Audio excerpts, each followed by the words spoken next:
Frères et sœurs au bout des ondes, exaltez l'Éternel notre Dieu et prosternez-vous sur sa montagne sainte. Tu es digne, notre Seigneur et notre Dieu, de recevoir la gloire et l'honneur et la puissance, car tu as créé toutes choses et c'est par ta volonté qu'elles existent et qu'elles ont été créées. Béni sois-tu, Éternel notre Dieu. Amen.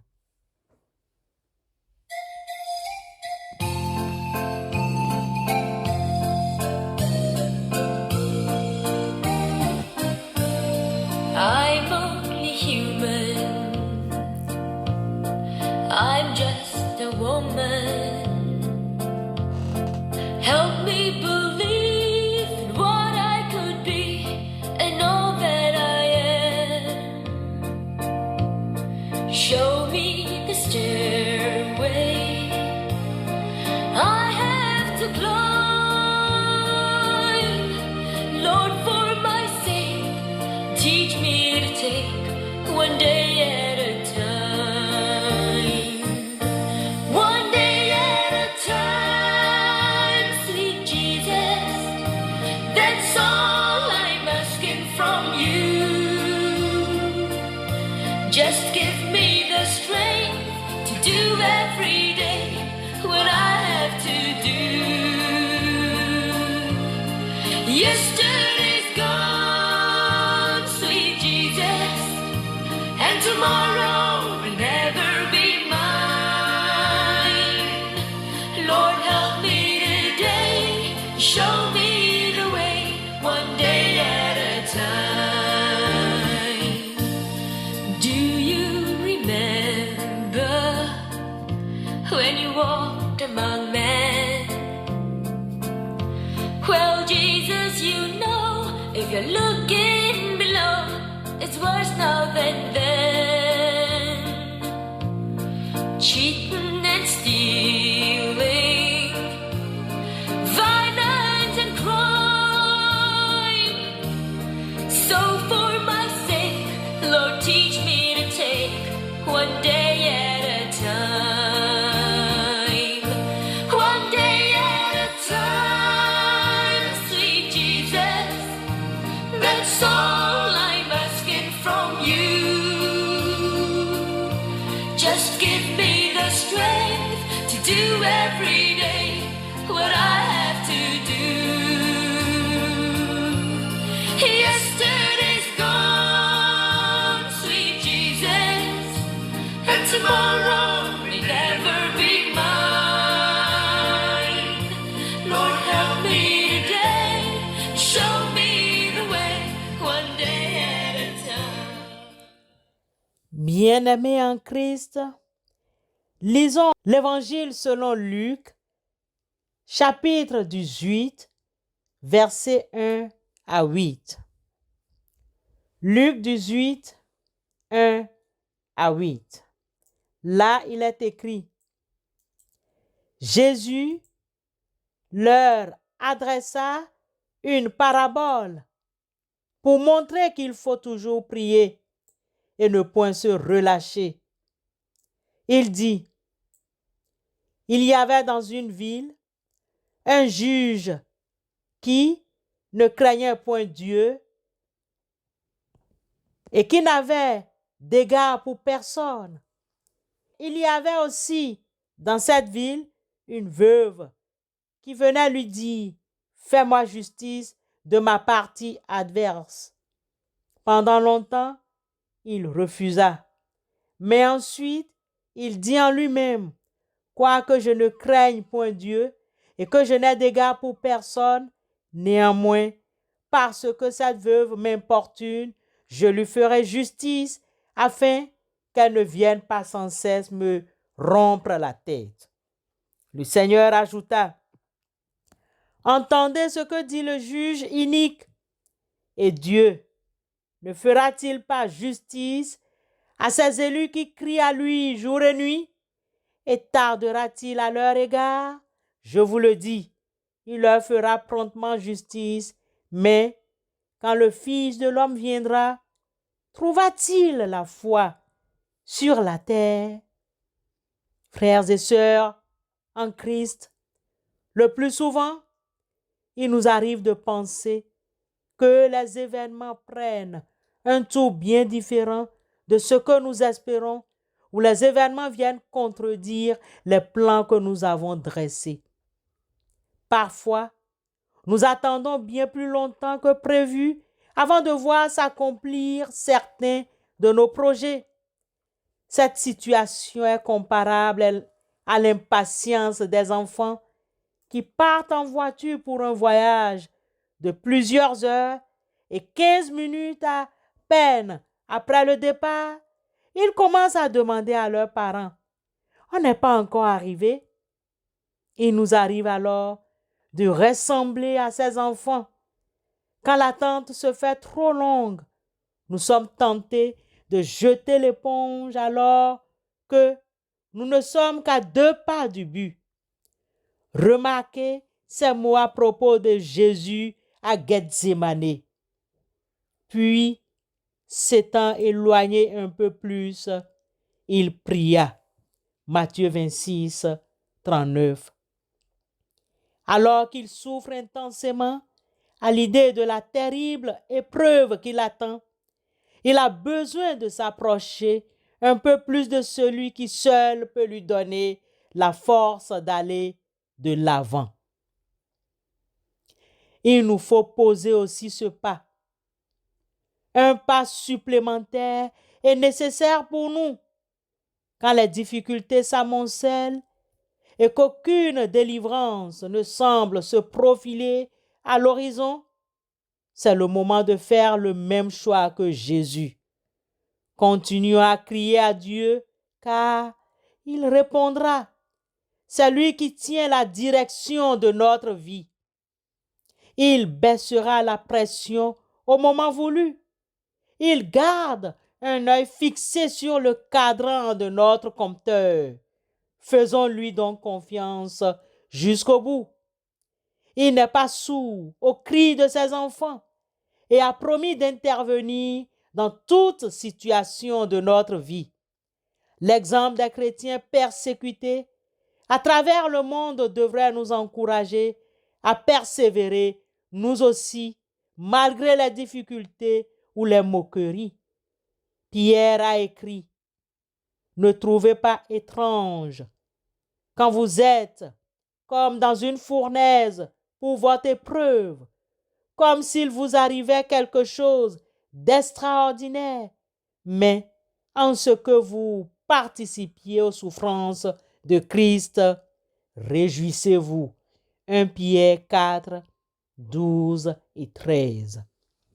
Bien-aimés dans la foi, aussi, si le juge malhonnête a-t-il quand même exécuté la requête de la pauvre veuve venue réclamer justice, à plus forte raison, notre Père, qui est la justice incarnée, exaucera les cris de ses enfants lorsqu'ils persévèrent jour et nuit dans leur prière. Amen.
Tout ce qui est supposé bloquer sera débloqué au nom de Jésus.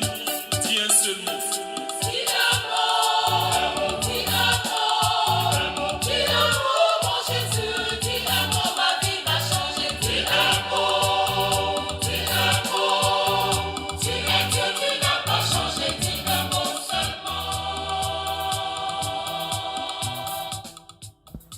Oui, Seigneur Jésus, dis un mot seulement.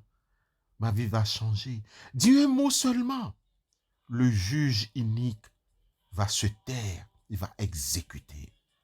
Ma vie va changer. Nous te rendons grâce pour la foi et l'espérance. Nous te rendons grâce pour le salut déjà présent en notre Seigneur Jésus-Christ.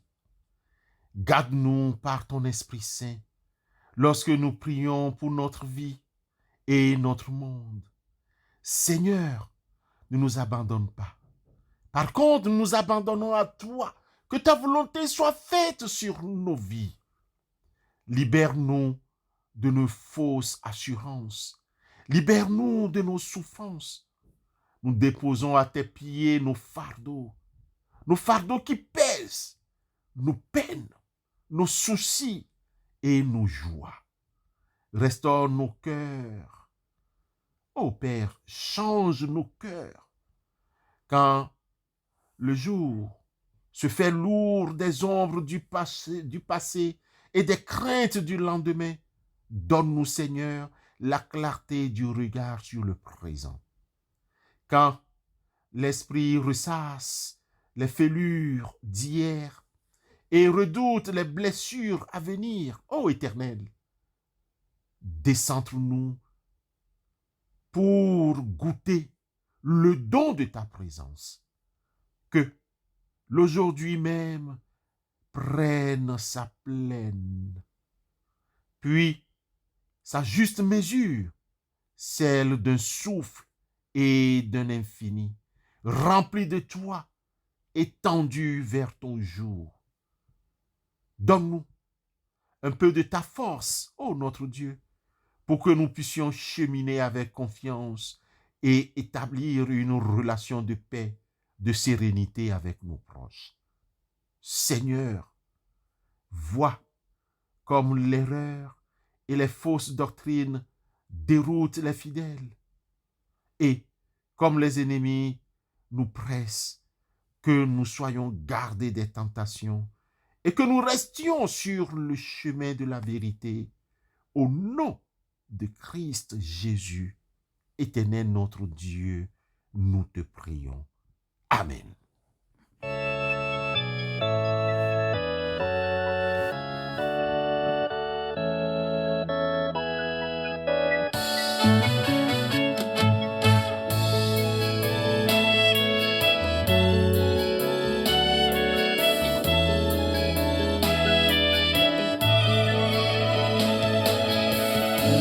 Je suis heureux, Jésus, quand je vais avec toi.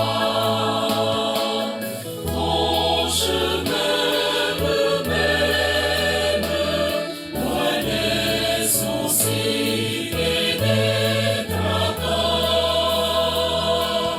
La nuit qui fait peur et l'obscurité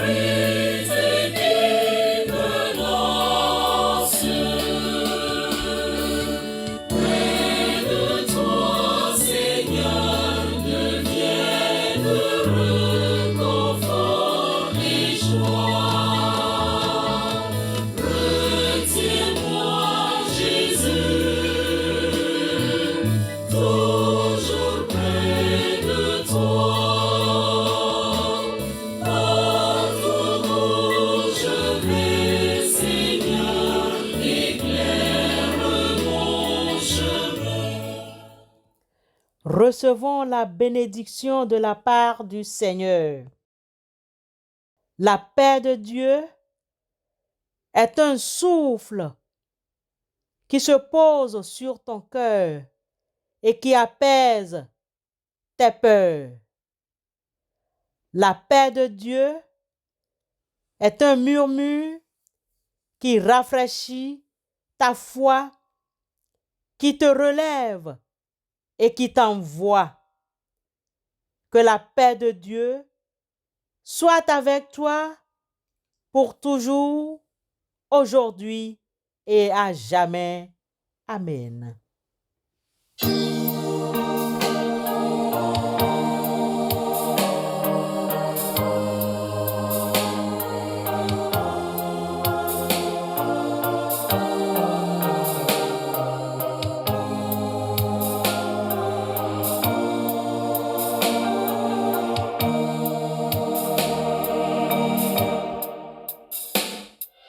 Je